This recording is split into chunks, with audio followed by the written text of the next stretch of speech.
Ladies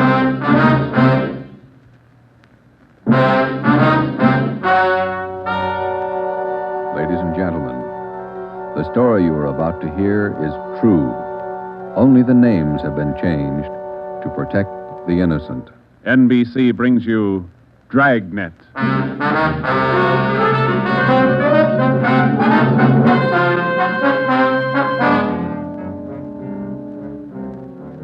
You're a detective sergeant. You're assigned to homicide. Somewhere in the tangled web of your city, there's a killer on the loose. A young woman has been brutally murdered. The weapon, a steel bludgeon. Your job is to get him. Dragnet, the documented drama of an actual crime, investigated and solved by the men who unrelentingly stand watch on the security of your home, your family, and your life. For the next 30 minutes, in cooperation with the Los Angeles Police Department, you will travel step by step on the side of the law through an actual case from official police files. From beginning to end, from crime to punishment. Dragnet is the story of your police force in action.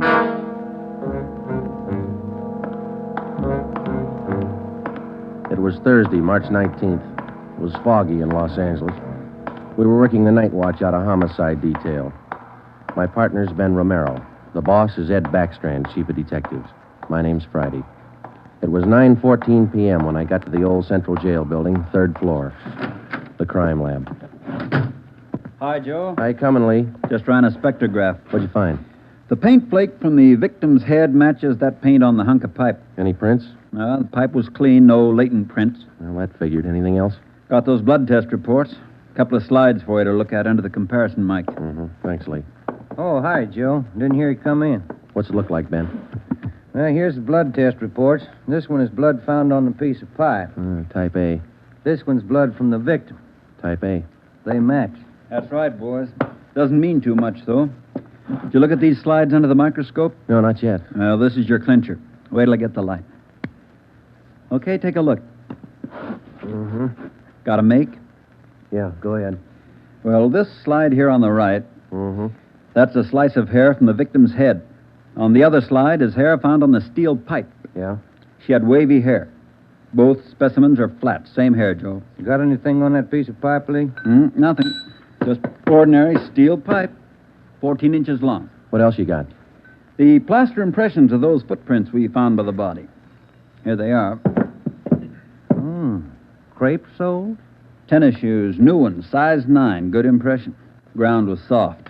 Man about 150 pounds, according to the length of stride, roughly about 5 feet 10 inches tall. Yeah, new shoes, all right. You can still read the manufacturer's label. That's right, made by the Sport King Company. Well, that's something to follow up. Yeah, sure, you could start with the tennis courts. Only about 1,000 or so in L.A.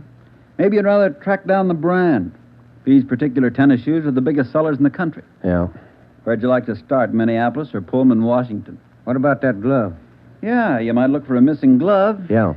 They go well with the shoes, just about as common. White cotton work gloves with a blue top. Here's the right glove. You find the left one. Blood on a glove? Type A. Well, that's good evidence, Jones, but where's the lead? Now, look, I don't ask you to pay my parking tickets. You want to see blow-ups? Okay. Right over here. Oh, yeah. This is the vacant lot where they found the body. Yeah, that's right. Here's a close-up of her showing the location of the murder weapon, the glove, and the footprints relative to the position of the body. Looks as bad as yesterday. Sure did work her over, didn't he? The rest of these are morgue shots. Interested? No, I checked them this morning. Once is enough, Lee. Yeah, that winds it, boys. You want to go over the stuff in her purse again? You find anything more? No, nothing you haven't seen already. The usual. Makeup, comb, barrette. That's a hair clip. Mm-hmm. Few cheap stones in it. Loose change, a quarter, nickel, few pennies. Her ID card. Yeah. Helen Corday, 33 Naomi Place, age 21. 21. That's not very old, is it, Lee? Not to die. No.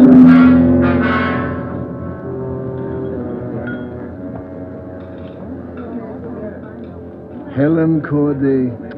Who could kill Helen Corday? Why? Why do you say that, Mr. Meyer? Well, people kill for money. They kill for love.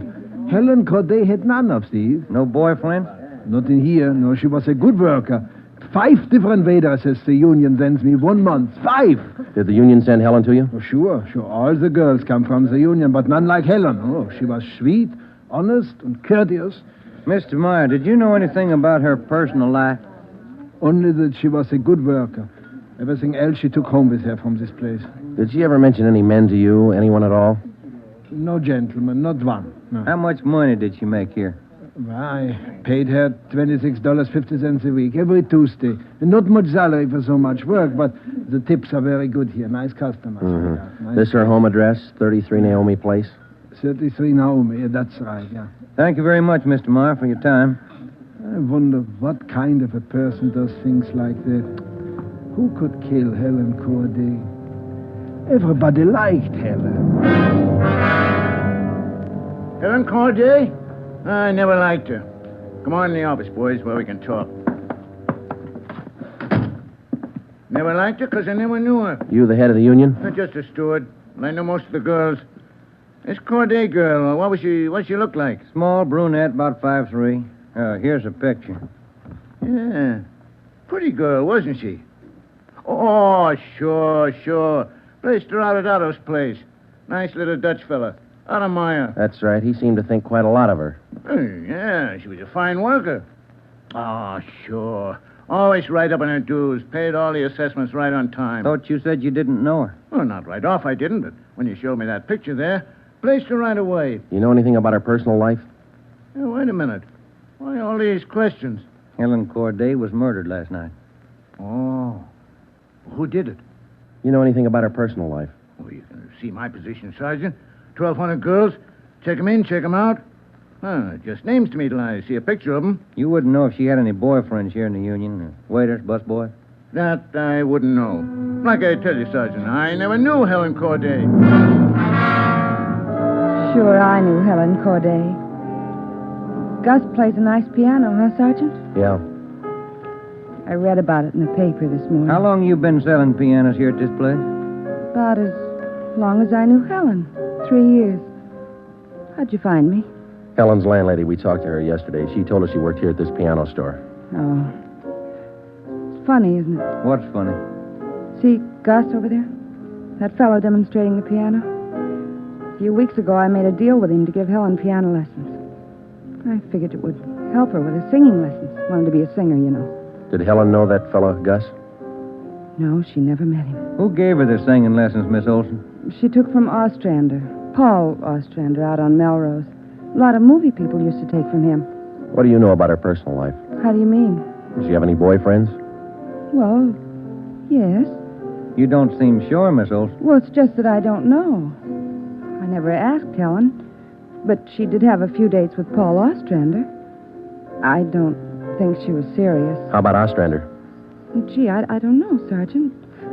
I don't want to involve anybody. You want to help us find the killer, don't you? Well, yes, but if you're thinking Paul Ostrander did it, no, I'm sure he didn't kill her.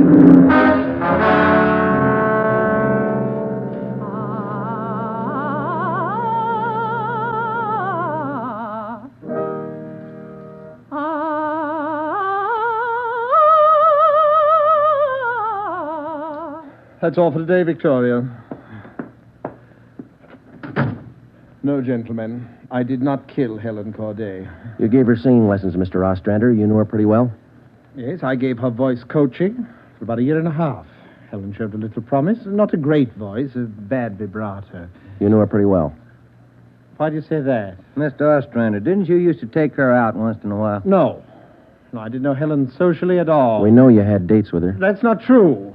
Only times I saw her was when she came here to the studio for lessons. You better tell the truth, Mr. Ostrander. We can prove that you've been out with her. Afraid of the publicity, is that it? Certainly that's it. I have a successful business here. I've spent years building it. Anything like this would ruin me. Then you have been out with her. Only a few times. Nothing serious. I had nothing to do with her murder. Now, that's the truth. Don't you know that withholding information about a thing like this can go kind of hard for you? Yes, I know that. What else could I do? Mr. Ostrander, somewhere in this city right now, there's a guy who beat a young girl to death. He crushed her skull with a piece of steel pipe. We need every bit of information we can get to track him down. I know that, Sergeant. You could have come to us. We wouldn't run to the newspapers with it. If the information's confidential, that's the way we treat it. Most of the time, it's the people who run to the newspapers first. Then they come to us. That's right, Mr. Ostrander. People are their own press agents. Sergeant, I'd like to know what right you have to invade my privacy and lecture me on my civic duties. All right, I'll tell you what right, Ostrander. We want the man who murdered Helen Corday. I got as much right as he had at 12:14 this morning. Come on, Joe. Yeah. Thanks, Mr. Ostrander. Sorry if I invaded your privacy.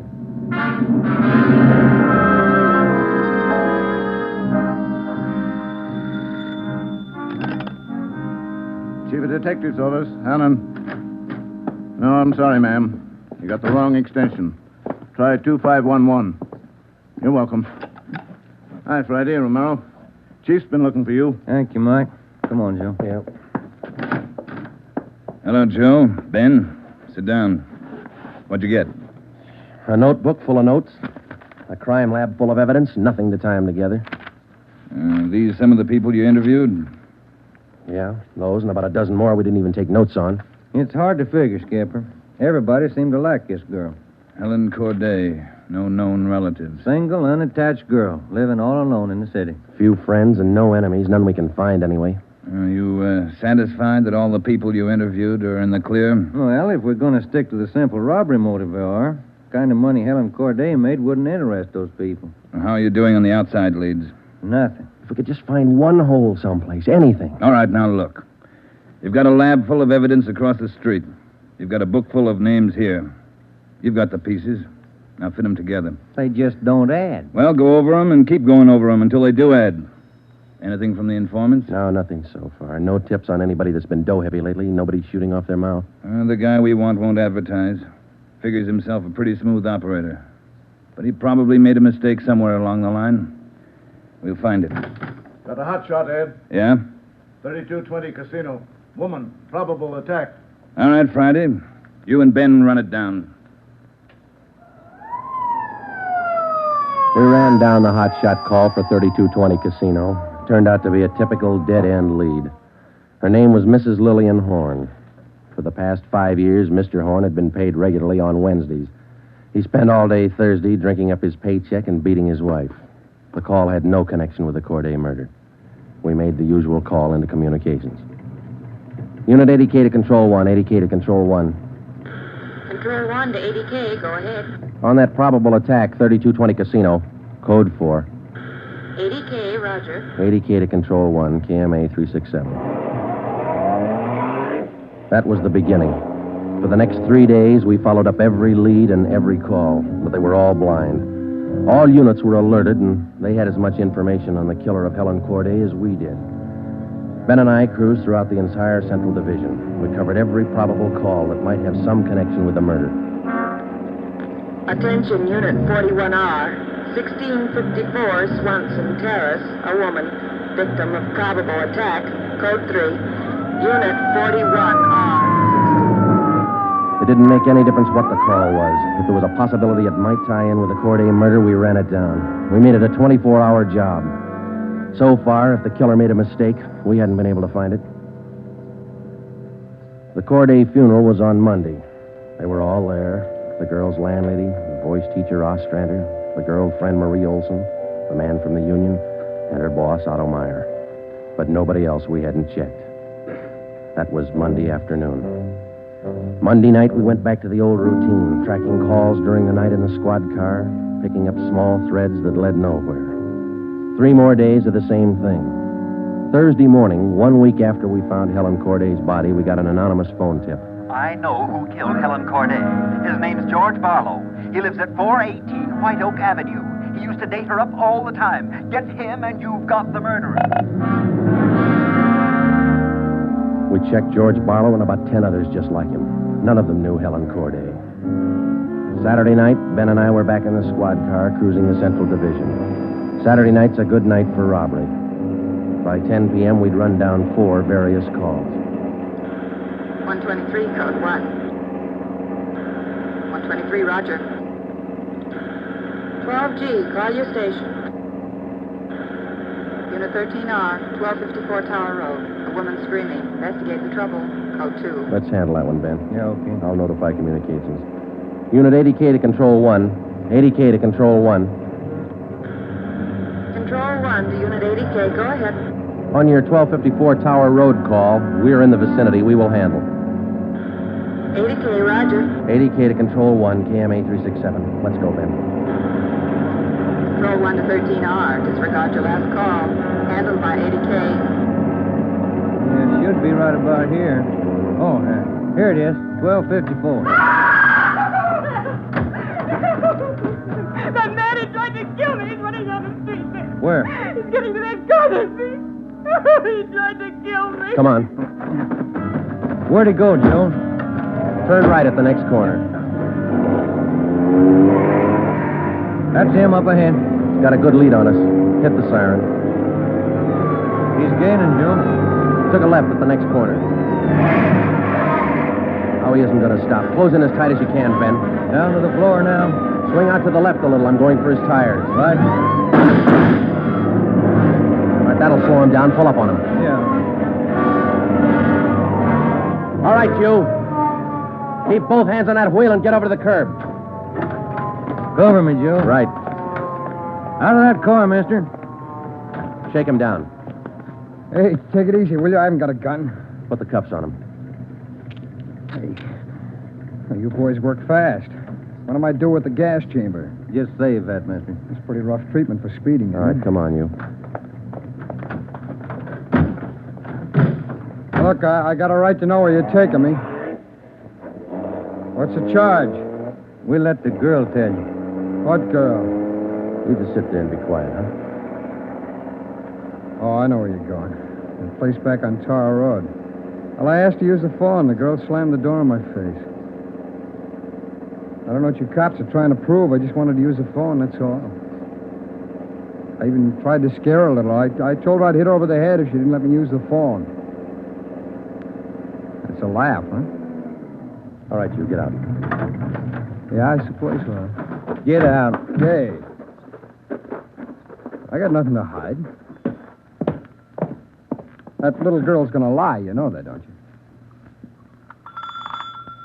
Who's there? Police officers. It's the man.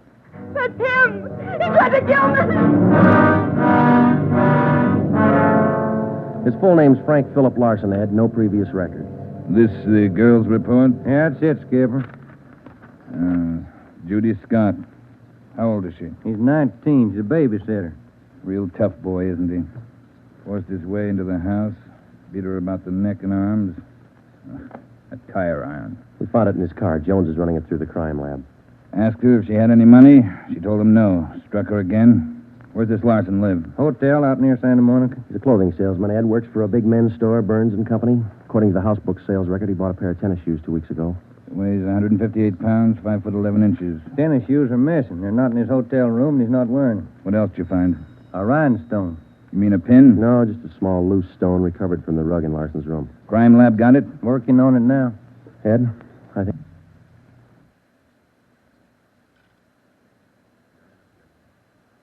We got the man who killed Helen Corday.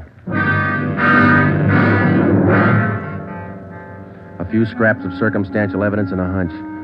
That's not much to go on. Larson had gone after the little Scott girl with the tire iron. Wasn't much of a tie-in, but we had to be sure.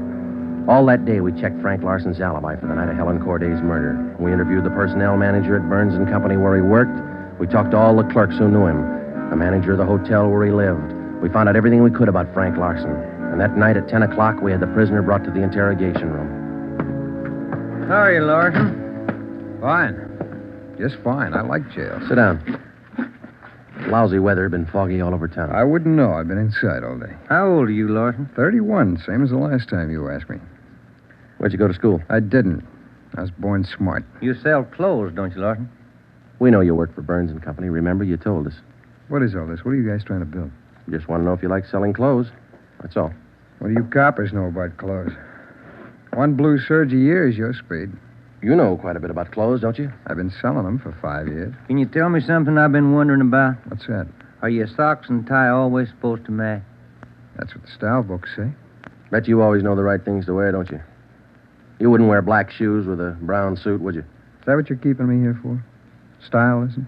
Oh, would you? Would you wear black shoes with a brown suit? Most people wouldn't.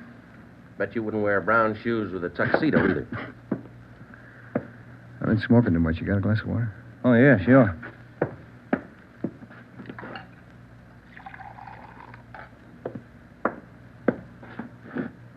There you are, Larson. Thanks. That's good and cold. How about it? Would you ever wear brown shoes with a tux? Nobody would. That's a navy blue flannel you got on there, isn't it? Yeah.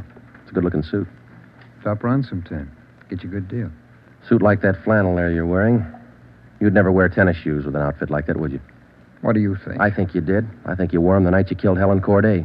Who? Maybe you didn't have the blue suit on, but you were wearing tennis shoes, Sport King, size 9. Sell for $5.95. You picked them up at a discount. Cost you $3 1/4. Where'd you get that? Out of the house book, Burns and Company. You wouldn't have those shoes around now, would you? We couldn't find them in your hotel room. Your boss, Mr. Craig, used to think a lot of you, Larson. Before you started drinking on the job, your commissions used to run pretty high up the last couple of months. What happened? That cheap rye get to you? Well, you two really nosed around, didn't you? When are you going to tell me what I eat for breakfast? Cornflakes, cup of coffee, donut, sometimes 2 donuts when you're hungry.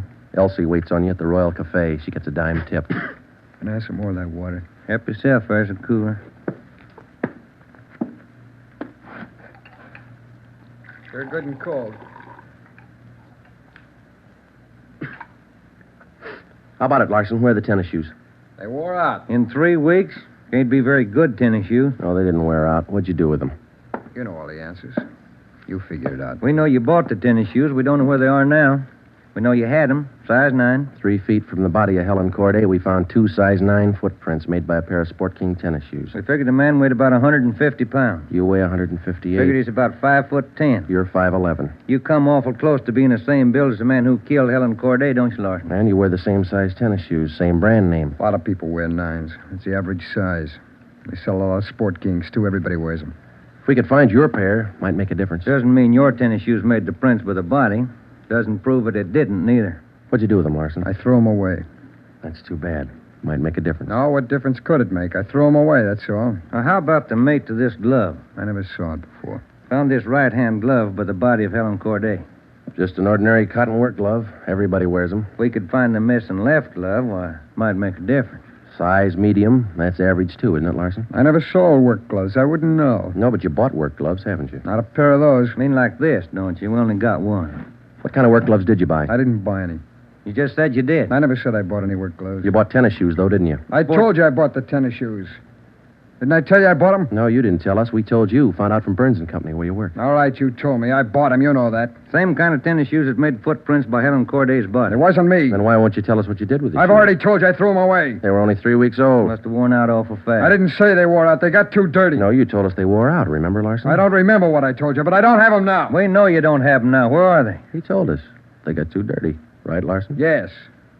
Yes, that's what I said. Anyhow, you haven't got them now. No, I haven't got them now. All right, now, just for the record, Larson, which was it? Did they get too dirty or did they wear out? Whatever I said before. You said both before, Larson. All right, I said both. You haven't got anything on me. We got that little Scott girl statement from last night. She says you tried to kill her. She's lying. I told you she'd lie, didn't I? I only wanted to use the phone. She says you hit her with a tire iron. Did you hit her with that iron? No, I only tried to scare her. I didn't hit her with anything. Then how'd you get those marks around her neck and arm? Police doctor says they were made with that tire iron. I don't care what your doctor says. I didn't hurt her. Now, what do you mean, Larson? You didn't hurt her or you didn't hit her with that tire iron? Neither one. I just wanted to use a phone. How'd you know she had a phone? I didn't know if she had a phone. I just went up to find out. To find out what? To find out if I could use her phone. Thought you said you didn't know if she had a phone. I don't know anything the way you twist everything around. Sorry, Larson. We only want the truth. How about a cigarette? Yeah, I could use one. Here's the light. Larson, where were you Wednesday night, March 18th? How many times you going to ask me that same question? Just want to make sure we got it right. I told you this morning. I went to a show. I got out about 11, had a beer, and I went home. What time did you get home? About 11:30. Did you stay home? I went to bed. What'd you see at the show? I never remember the names. You ought to try to remember this, and it's pretty important. Well, it was a deluxe theater. It was Spencer Tracy and something. What was on when you walked in? The news. I never go in the middle of a picture. Neither do I. Spoils them for me. Yeah, that's right. The girl in the box office doesn't remember seeing you go in. What'd she know? It was Keno night. There was a big crowd. Did you win anything? I never do. Anybody hit the jackpot? I don't remember. They give away a lot of money at those neighborhood theaters. I always remember who hits the jackpot. Well, all right, you do. I don't. Do you remember if anybody won the jackpot? I told you, no. Did they have a jackpot at that show? I guess they do. I don't know. You know it was Keno night. You should know if they had a jackpot. Maybe they had a jackpot. I don't know. I went out for a smoke. You said the cartoon was on when you walked in. Why do you always twist what I say? I told you the news was on when I went in. You remember anything about the newsreel? It was 10 days ago. How do I know what was in it? I only know it was a newsreel, that's all. You're lying, Larson. We checked your alibi. The manager of the theater had to cut the newsreel Wednesday night because the show was running long with Keno night. You didn't go to the show Wednesday night, did you? All right, maybe I didn't. I don't remember. What's the difference? The difference is you could have been in that vacant lot the same night, the night Helen Corday was murdered. I didn't kill her. You can't prove I did. Interrogation room, Friday. Hiya, Jones. It did, huh? You're positive. Yeah, okay. Thanks, Lee. Sure you don't want to tell us what you did with those tennis shoes? I'm not going to go back over all that. I've told you guys all I'm going to tell you. You know how the Corday girl was murdered? How would I know? I don't know anything about it. She was on her way home from work, as usual, about midnight. Of course, you were home in bed about that time. But you didn't go to the show that night, Larson. On her way home, Helen Corday always took a shortcut across a vacant lot. She was about halfway through the lot when the murderer tried to grab her purse. She screamed and he struck her. Hit her several times with a piece of steel pipe 14 inches long. He beat her to death with that piece of steel pipe. Then he dropped the pipe in the right-hand cotton work glove. He left 2 footprints, size 9, Sport King tennis shoes. I know all that. Well, here's something you don't know. When the killer scooped the paper money out of that girl's purse, he accidentally took along a loose rhinestone, a stone that fell out of a cheap barrette in the bottom of her bag. He carried that stone home with him. When he reached in his pocket to pull out the money he stole from her, the rhinestone fell on the floor. So? We found that rhinestone on the rug in your hotel room. Well, I haven't lived in that hotel room all my life. Maybe the tenant before me dropped it there. No, not this one. We checked the cement that held it in that barrette. It matches the glue on the stone. No, Larson, that rhinestone came from the hair clip that Helen Corday wore before she was murdered. And that's enough to take you to the district attorney with. What am I supposed to say? We want you to tell us the truth. Why did you kill Helen Corday? Yeah. You want the sandwiches and coffee now, Sergeant? Bring them in, Mike. Looks like we're going to be here a long time. Yeah, I brought you ham, cheese, and liverwurst. And some fruit. Coffee's black. Cream and sugar on the side. Thank you, Mike. It looks good. What kinds you want, Larson? Ham, cheese, or liverwurst? Oh, you're not hungry? Okay. Sandwich, Joe? No, thanks. I think I'll have an apple, huh? Yeah. Okay. I fixed you a plate there, Larson. Coffee's right here. It's a fine apple. Nice and fresh. This a Washington apple? Yeah, I don't know. Is that coffee hot enough? No, it's fine. Where'd Mike pick these up? Well, across the street. Eddie's? Yeah, Oh, tastes good. Well, drink your coffee anyway, Larson. It's getting cold. All right! I didn't want to kill her. She screamed and I hit her. All I wanted was her purse. That's all I wanted. She wouldn't give to me. She had to fight back, so I hit her. I didn't want to kill her. All she had to do was give me the purse, and I wouldn't have hurt her. I was drinking, and I didn't know what I was doing. I was drunk. I didn't mean to kill her. I didn't mean to kill her. Mike. Yeah, Joe? Stay with him. We'll call the stenographer.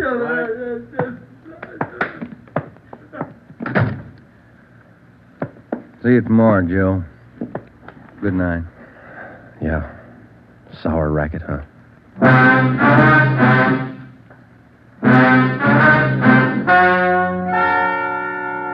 The story you have just heard is true. Only the names were changed to protect the innocent. Frank Philip Larson was tried and convicted of murder in the first degree. He was executed in the lethal gas chamber at the state penitentiary.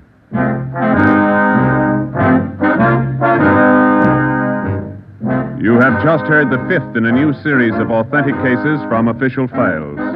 Technical advice for Dragnet is furnished by the Los Angeles Police Department. Tonight's program is dedicated to Police Officer Charles A. Brady of the Chicago, Illinois Police Department, who on the night of September 2nd, 1945, gave his life so that yours might be more secure.